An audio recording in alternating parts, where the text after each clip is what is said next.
Par quoi avez-vous envie de commencer? Le sujet est très large, mais je retiendrai la notion d'urgence. Le président de la République, comme vous le savez, donc, dans sa dernière campagne, a annoncé qu'il avait l'intention de faire une réflexion sur l'information, d'où les états généraux de l'information. Il l'a matérialisé en juin-juillet dernier à travers une lettre de mission et nous travaillons à travers 5 groupes et une coordination des états généraux. C'est au total une 60aine de personnes, dont quelques-uns sont dans la salle. Nous travaillons depuis octobre dernier avec des conclusions qui devraient être rendues en juin.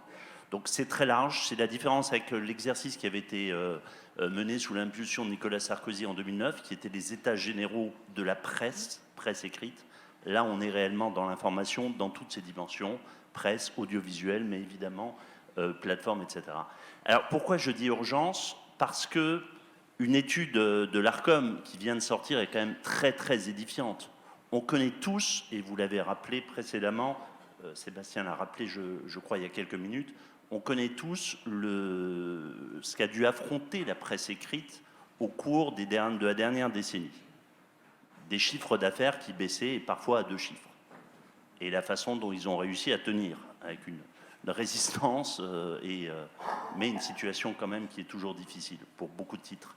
Et aujourd'hui, l'étude de l'Arcom, elle montre que le monde de l'audiovisuel, que je connais bien, vous l'avez rappelé, la radio, la télé, qui finalement crient toujours à la crise, mais en vérité, quand on voit leur pourcentage de recettes, on est plus souvent parfois en positif qu'en négatif. Je le dis d'autant facilement que j'appartiens davantage à ce monde-là. Le monde de l'audiovisuel en France a été relativement, comment dirais-je, préservé. Et l'étude de l'Arcom, elle montre que dans les 6 ans à venir, pour l'audiovisuel public français, pardon, pas public, public et privé, mais en vérité privé, puisque là on est en train de parler de ressources publicitaires, c'est moins 30%. Donc l'urgence, elle est là. Comment, et vous, Nathalie Soac l'a rappelé, les études aux États-Unis, ce qui se passe aux États-Unis le montre, oui, il y a des titres, oui, il y a des journaux qui disparaissent. Alors une fois qu'on a dit ça, l'étude qu'on a menée dans le groupe de travail avec Philippe Bailly, qui en a véritablement été la cheville ouvrière, montre que finalement, l'ensemble de la presse d'information en France, audiovisuelle, presse, etc., c'est un peu plus de 3 milliards d'euros. C'est à la fois beaucoup et en réalité assez peu. Donc des écosystèmes assez fragiles.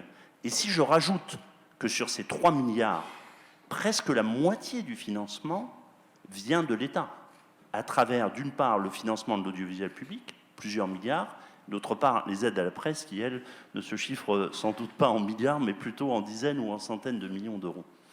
Donc on a quand même un système qui à la fois tient, résiste, qui d'ailleurs donne, contrairement à ce que disent certains, un pluralisme, une diversité extrêmement importante dans notre pays. Une fois qu'on regarde l'ensemble des médias, presse écrite, audiovisuelle, etc., public, privé, mais qui en vérité est très fragile, d'où l'urgence.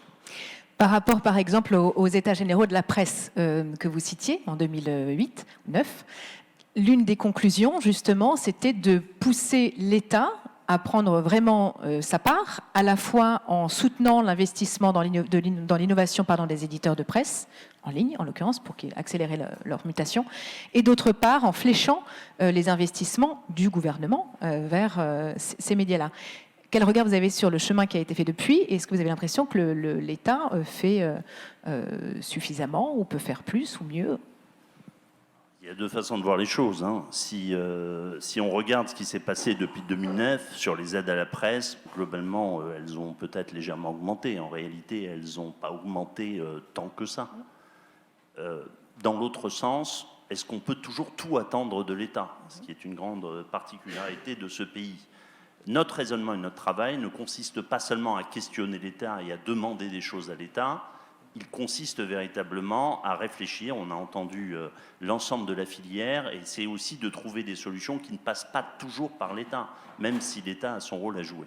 Alors là, vous avez eu 2 pistes proposées, l'une par Hervé Naveloux, l'autre justement par Nathalie Sonac, consistant, 1, à changer un peu la mesure qui est mise en place aujourd'hui, et 2, à potentiellement mettre en place un système de commission au lien. Qu'est-ce que vous avez? Est-ce que c'est fait partie des propositions que vous entendez beaucoup? Pardon, un système de commission ou de taxation? De taxation. De taxation.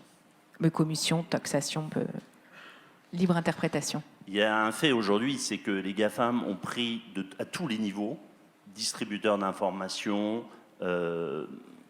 consommation, ils ont pris une place absolument énorme.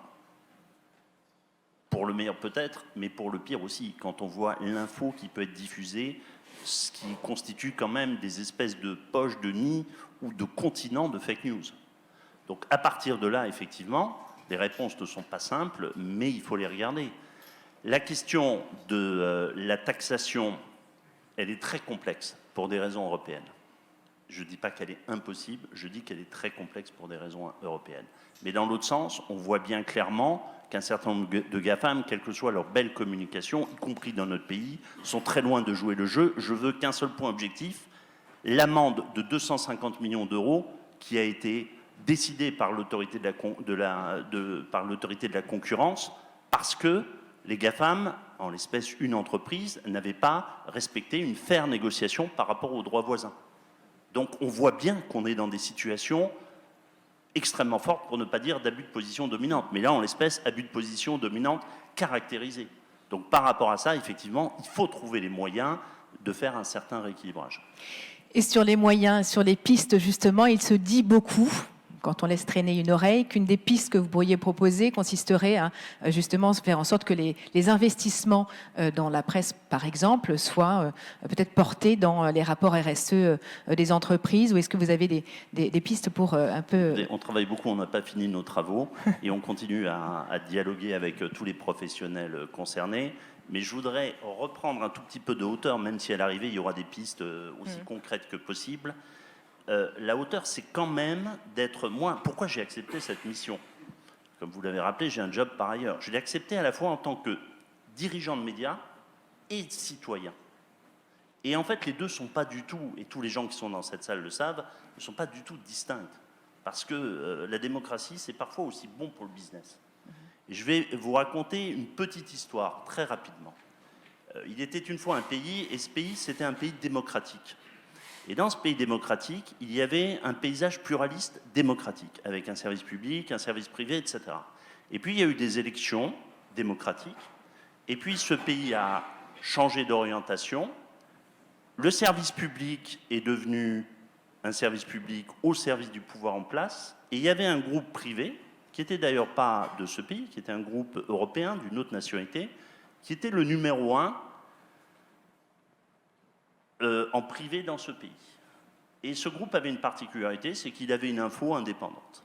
Eh bien, ça n'a pas convenu au pouvoir en place et au président en place, et il a cherché par tous les moyens à faire racheter ce groupe par ses amis, et n'y arrivant pas, il a créé un truc génial, ça amusera nos amis qui travaillent dans la publicité, dans les régies publicitaires, une taxe sur les recettes publicitaires des chaînes en question qui avait la particularité de partir de zéro et de monter jusqu'à 80%.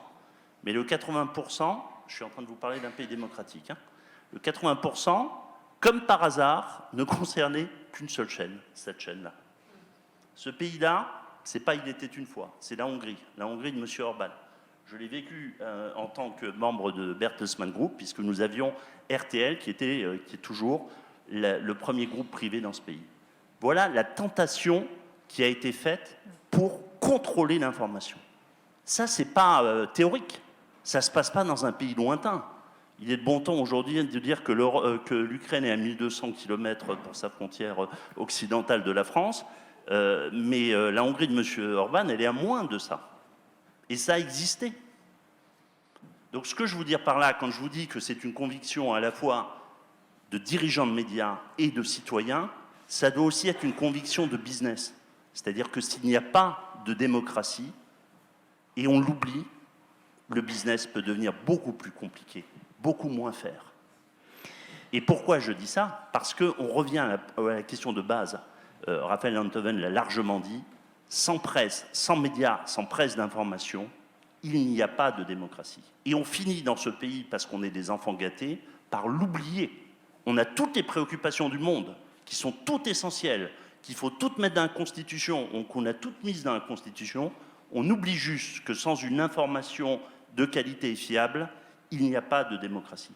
C'est peut-être, pour qu'il y ait une démocratie, une des valeurs les plus importantes. Peut-être un dernier point de calendrier, puisque vous avez en effet encore un tout petit peu de temps avant de rendre vos conclusions, même si vous avez déjà bien avancé certainement. Est-ce que les propositions, les idées qui peuvent être soulevées ce matin peuvent encore contribuer à l'écriture des propositions Vous savez, tant que l'écriture n'est pas sèche, toutes les propositions peuvent toujours être examinées et bienvenues. Et d'ailleurs, je pense qu'elles le seront jusqu'au bout, parce qu'on est toujours dans des logiques très interactives, même si pour notre groupe, et Philippe Bailly est là, on a mené beaucoup d'auditions, une soixantaine, et que là, on est naturellement dans une phase beaucoup plus de travail interne, mais le cas échéant, on continue à faire des auditions ou des contacts one-to-one pour travailler ou vérifier sur certains projets et sujets. C'est comme une espèce d'audition en général qu'on vous propose ce matin. Merci beaucoup d'avoir partagé avec nous ce point d'étape.